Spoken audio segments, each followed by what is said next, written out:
Hoy vamos a hablar de lo que mucha gente lo llama la Perfect Math Formula. Ujú. Esto muchos lo conocen como la ecuación de Euler, que hace parte de tres cosas. Del número E, que representa 2.7182, así. El Ajá. número I, que representa el complex number. Y el número pi, que representa 3.14. Yo entiendo dónde salen el i y el pi, pero no entiendo dónde sale la i.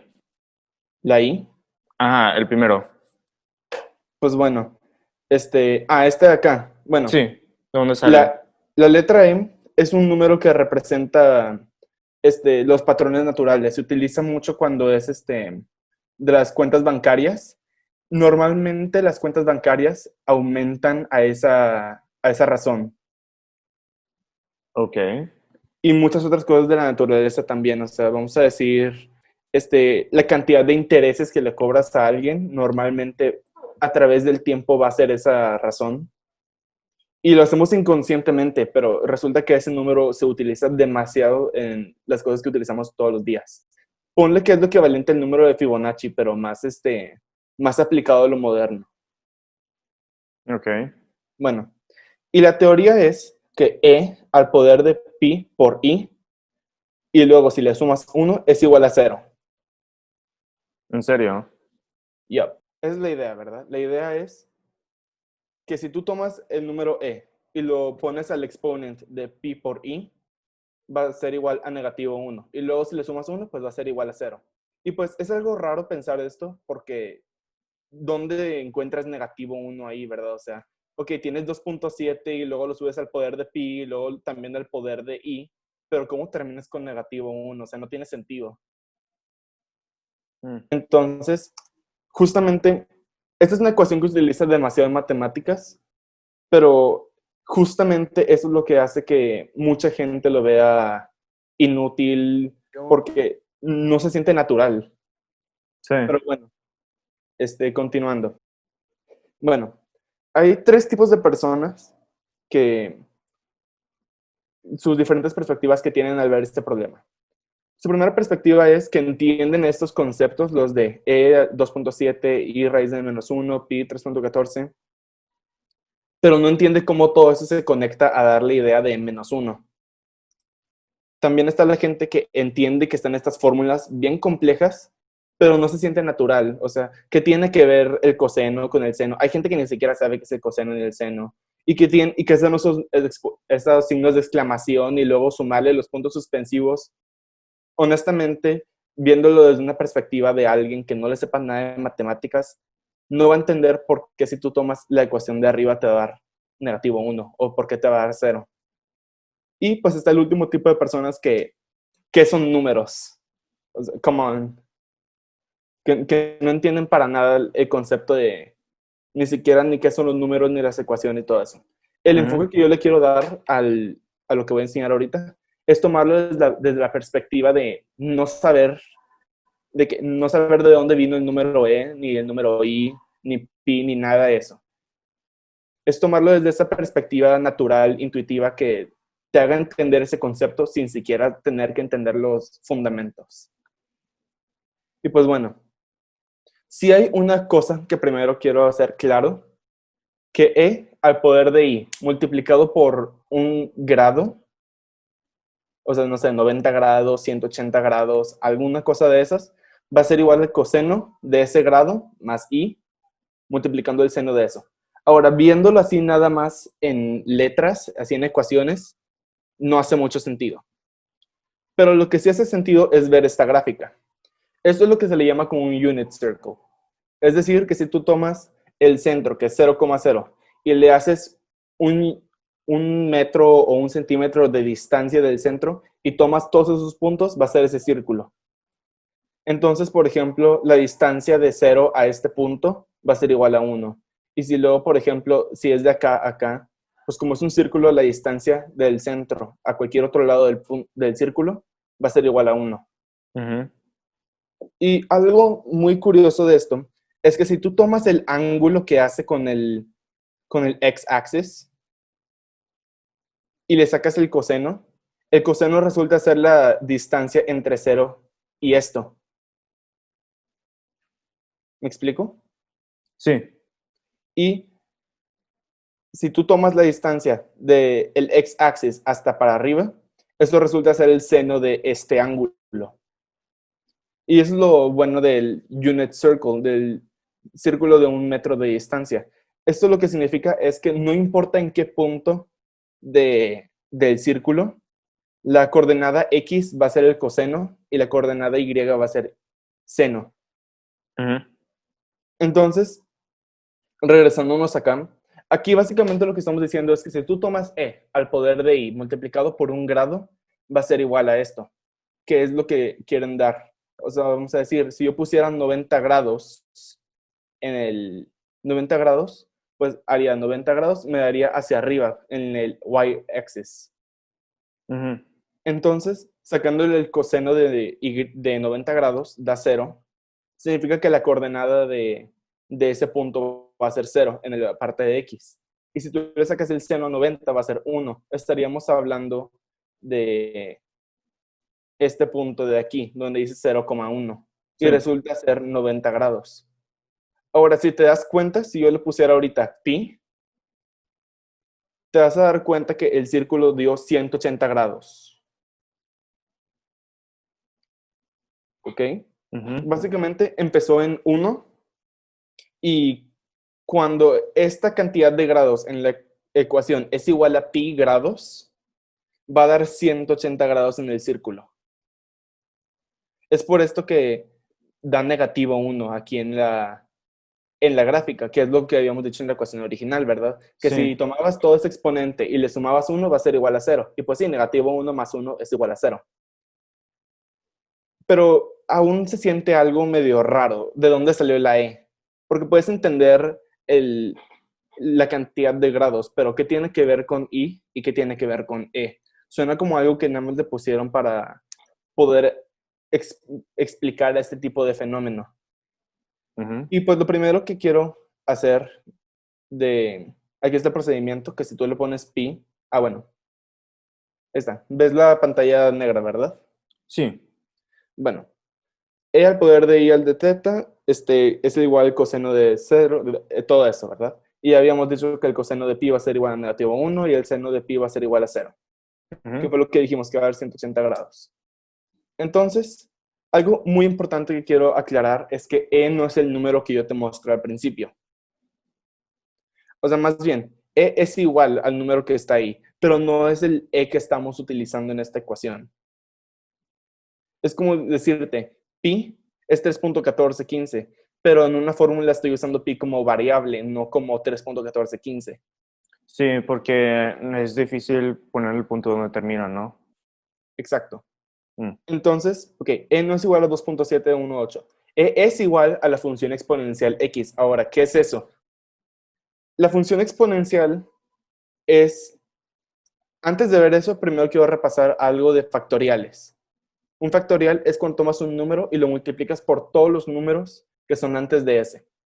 Por ejemplo, 5 factorial es 5 por 4 por 3 por 2 por 1.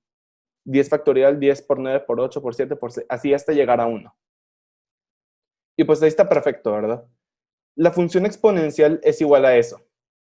exp de x es igual a 1 más x al cuadrado sobre 2 factorial, más x al cubo 3 factorial, más así, siguiendo ese patrón. La idea de esto es que tiene algo muy curioso, que ahora es lo que voy a mostrar en la pantalla de acá. Algo muy curioso de esto es la función exponencial exp x de y. Algo muy curioso de esto es que si tú pones exp de 1 y quieres ver cuánto te da en y, te vas a dar cuenta, así, que va a cruzar aquí.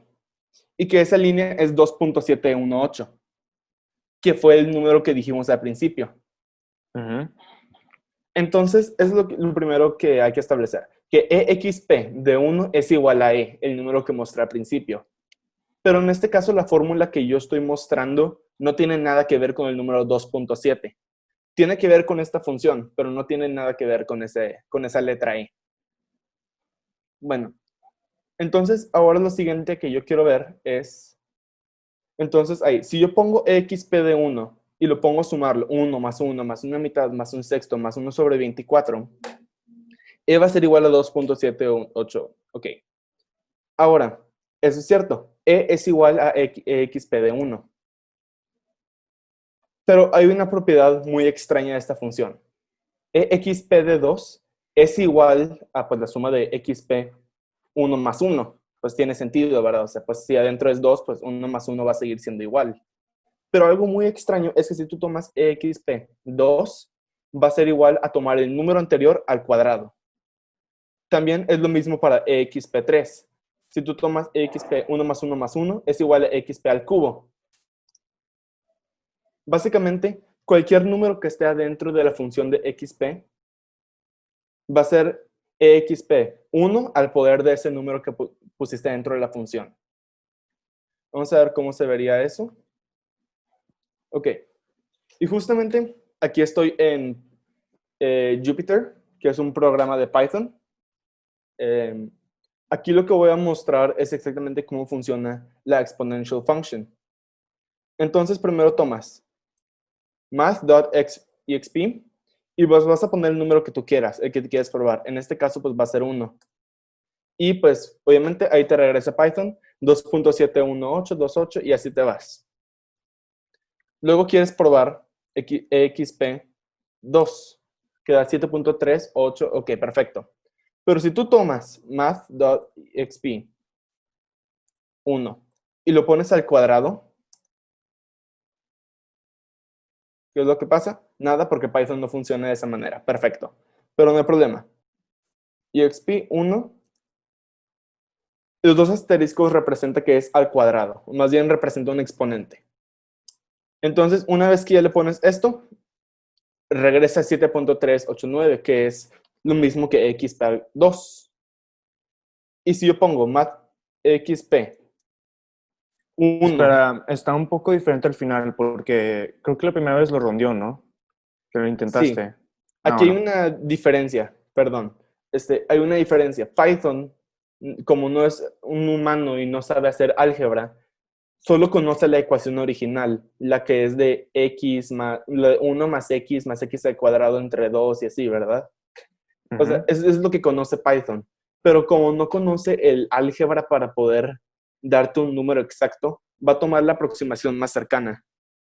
Por eso, incluso si yo le puedo dividir 1 entre 3, me puede dar errores como .33337, Ah, porque Python no sabe hacer este tipo de distinciones. Hace su mejor esfuerzo, pero no te garantiza tantos decimales de precisión. Pero no importa, porque con que lo que sí te ayuda Python es para tener una idea de por dónde van los números. Bueno, sabes que 7.38 pues está entre el 6 y el 8, entonces pues ok, perfecto. Para eso te sirve más Python. bueno. Y pues si tú sacas xp1 al cubo, pues pasa lo mismo. No es exactamente el número que venía antes, pero si tú haces igual math.exp3, va a dar 20.8, o sea, da lo mismo. Y da una pequeña diferencia de decimales, o sea, arriba da 664 y abajo da 668. Pero es justamente eso lo que estamos hablando, que como Python no es tan perfecto en eso, pues puede haber unas pequeñas diferencias decimales. No. Eh, pero ahorita lo que más me interesa es, bueno, ok, funciona para los números enteros, pero ¿qué es lo que pasa, por ejemplo, con cero? No sé. Pues sería 1, ¿no? Exactamente. Porque si tú tomas la ecuación original, pues es 1 más cero más cero más cero más cero, pues va a ser igual a 1. Ajá. Y con números negativos, 0. Ah, no, espera, no. O vamos sea, a de poner que con menos entre 1. sí. Sí. Va a ser 1 sobre e. Y si yo pusiera negativo 2, sería 1 sobre e al cuadrado, 1 sobre e al cubo y así se va yendo.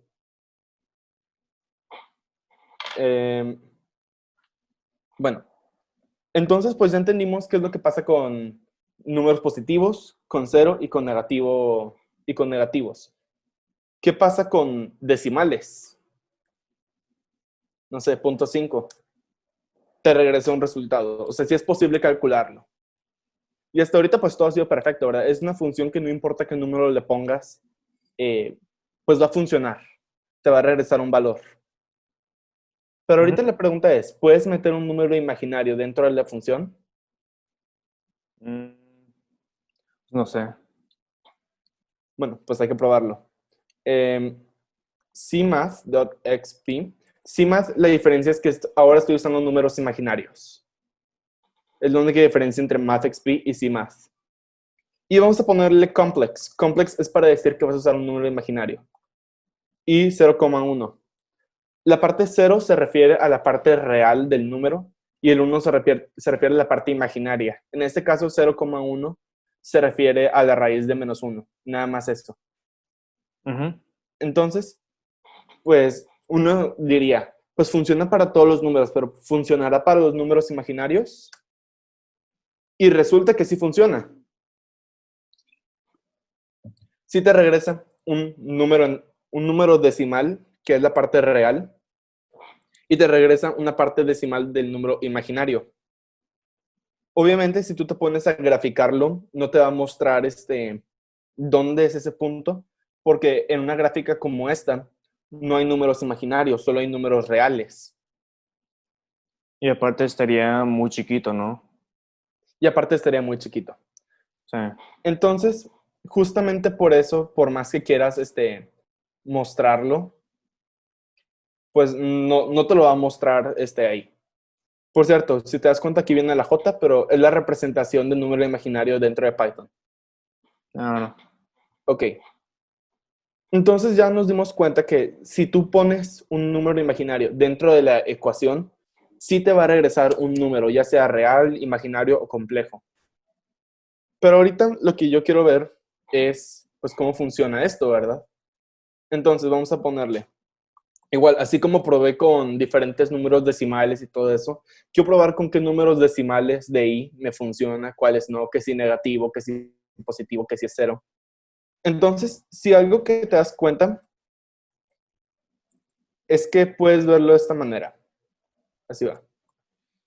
Cuando tienes el 1, ¿te acuerdas de la ecuación original donde venía e al poder de i por el signo de un signo de un cero con una línea en medio? Sí, el grado. El grado. Bueno, puedes considerar el grado como 1, porque era multiplicado de que i multiplicando por el grado. Entonces puedes considerar que el grado aquí es 1. Claro, Pero ¿no? algo muy importante aquí de ver es que aquí no se refiere a un grado de 360. Aquí se refiere a un grado en radianes. Radianes. Déjame explico exactamente qué es un radián. Los radianes se refieren en particular aquí. Cuando aquí pusimos a es igual a algo, no lo tuve que escribir 360. Porque los radianes no miden grados entre de lado a lado. Refiere la distancia de un punto de la circunferencia a otro. ¿Perfecto? Sí, Entonces, más o por menos. ejemplo, si yo digo 180 grados, va a ser equivalente a pi, porque lo que es la circunferencia va a ser la mitad. Si tú ves la fórmula de la circunferencia de un círculo, Sí, es... es 2 por diámetro. Digo, Ajá, pi por diámetro. ajá, pero el diámetro pues puede ser 2 por r, ¿verdad? Ajá. Entonces, pues el radio siempre va a estar cambiando, pero la circunferencia, independientemente de cuál sea el radio, siempre va a tener que ser multiplicada por 2pi. Ah, saco.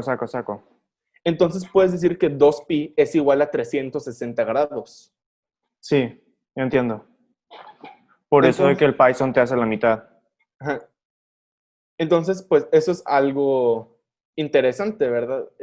Uno diría, pues solo hay una manera de checar cuánto se mueve algo, pero se puede también medir a través de radianes. Entonces, aquí, regresando al original, cuando puse 0,1, el 1 es los grados, pero en radianes, no me estoy refiriendo a los de 360. Entonces, aquí, cuando yo le escribo math.py, ¿qué me debe regresar? Mm, Me regresaría negativo 1 más 1.22, ok, ¿verdad? Y ves esta parte de aquí que dice e al poder de 16. sí. Eso hace referencia a que el número que está a la izquierda multiplicado por 10 al poder de 16. O sea, casi cero. Oh, me perdiste. Ok, ahí va. ¿Verdad que aquí viene 1.2246 así, verdad? Y luego viene eh, esa línea y 16. Ajá.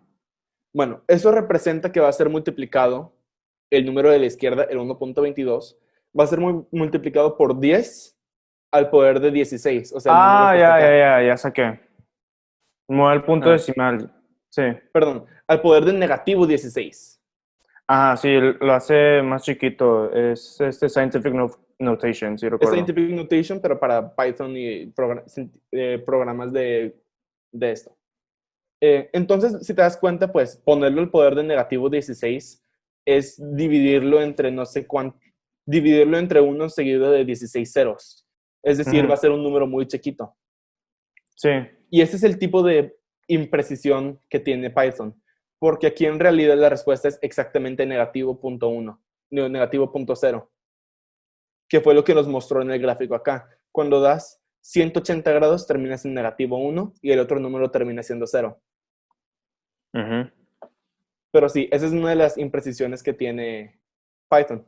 Pero por lo menos de ahí entendimos que si yo pongo un número imaginario, si yo pongo e al poder de pi por un número imaginario, me va a regresar negativo 1. Ahora, regresándonos a la pantallita negra. Entonces, pues ahora sí, ya que sabemos esto, pues ya sabemos cuánto es EXPDI, ¿verdad? Ahora sabemos que EXPDI va a ser e al poder de i, pero como no tiene sentido, básicamente lo que ahora queremos ver es que sí se podía calcular, ¿verdad? Ahí es de ahí poniéndole los i al cuadrado y todo eso, y te da exactamente este número que ya lo habíamos checado en Python. Y pues ahora está exp de i al poder de pi. Y pues ya sabemos que da negativo 1, ya que lo acabamos de checar ahí en particular, lo acabamos de checar dentro de Python. Y pues el más 1, honestamente fue algo para agregarle la fórmula. Fue para que la gente pudiera combinar tantas cosas. Y eso es lo que supuestamente lo hace una ecuación muy hermosa, según muchos matemáticos. Porque estás combinando 5 diferentes tipos de números. Estás combinando el número e, que salió de una ecuación muy rara de exponentes. Estás combinando el número i, que sale de la raíz cuadrada de negativo 1. Estás sacando pi, que es la razón de la circunferencia entre el diámetro de un círculo. Tienes 1, que es un número entero, nada comparado a los otros números anteriores. Y tienes 0, ¿verdad? Entonces, esta combinación es lo que hace que la ecuación sea muy conocida por los aficionados de las matemáticas. Y pues, ese es el fin de la explicación de la fórmula de Euler. Y pues ahora en particular, pues, eso se llama Useless Math Facts, y pues ya me tardé como media hora en explicar un tema solo. Entonces, lo que yo tenía de idea era que si había algún tema en particular que a alguien le interesara, pero si no, pues yo puedo seguir viendo más temas. ¿Alguna pregunta de las matemáticas que no se entienda o algo que no queda muy claro? Aquí puedo tomar este tiempo o puedo seguirle con algún otro tema que me sepa y puedo seguir. Pues bueno, em, pues voy a seguirle con algún otro tema. Y pues lo que voy a continuar en particular va a ser primero a entender más a detalle la primera ecuación.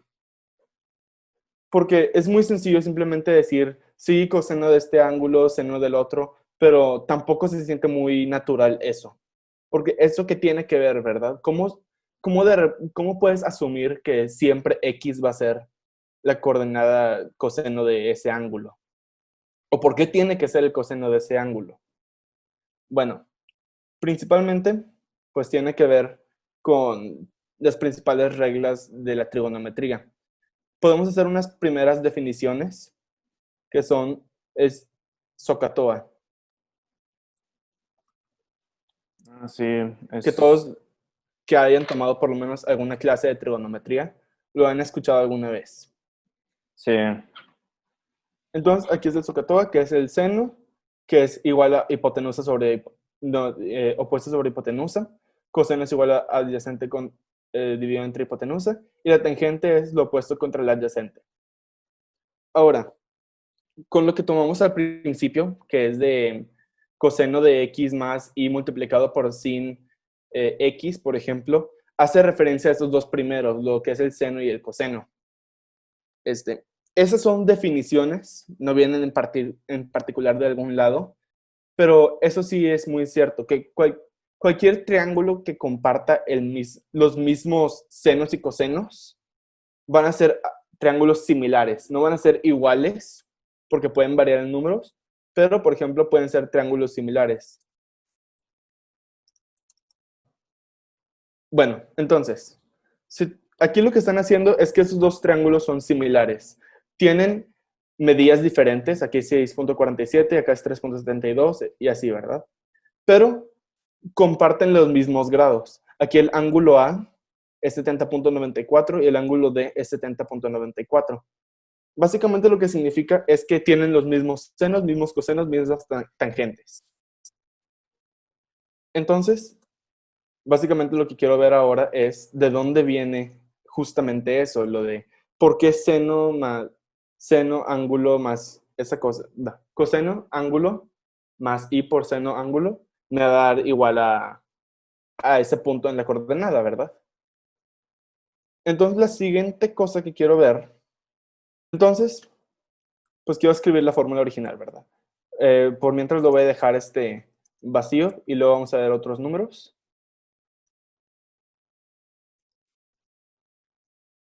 Ok, entonces eso fue lo que dijimos al principio. Y regresándonos aquí al círculo original, pues tenemos la ecuación de x al cuadrado más y más es igual a 1. Este x al cuadrado más y al cuadrado es exactamente lo mismo que decir que sea coseno x al cuadrado más seno x al cuadrado. Es exactamente lo mismo. Aquí se muestran muchas rayas, pero ahí es porque está buscando en qué puntos x da igual a eso. Pero la idea es que si tú tuvieras una gráfica que te mostrara en sí así, porque básicamente lo que habíamos dicho ahorita desde el principio es que coseno de x representa la coordenada x del círculo y que el seno de x representa la coordenada y. Entonces, esto es básicamente teoría de Pitágoras. Porque, ¿qué es lo que pasa aquí? Si tomas el coseno de x al cuadrado, si tuvieras una foto, vamos a decir, esta. Hay gente que le gusta comprobarlo con fórmulas, pero creo que es mejor verlo a través de como si fuera la teoría de Pitágoras.